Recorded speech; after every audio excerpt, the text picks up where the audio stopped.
talu ilen na di kan runin khom amoy zo no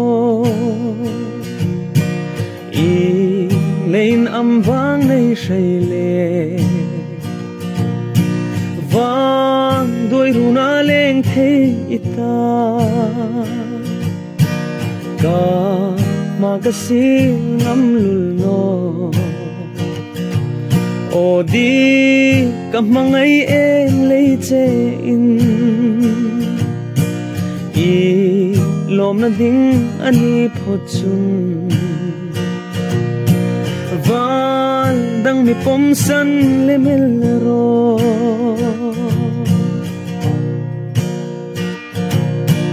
tu hin ka ma ingai lein sul ang milo zui la khom kan ronin su ibel ching pha sira min noli tum om si ka magasin ngam lul no o di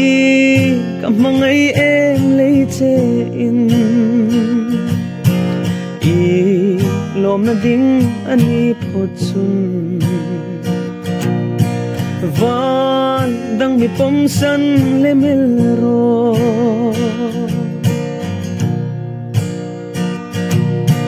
chung khun le mal som zara run moy kan leng ve no chun kho vela ka lom na ro lu nang nghe zong suk lem ka che ka magasin ngam lul no o di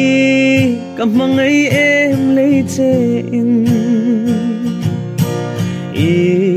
lom na ding ani phochun van dang mi pom san le mel ro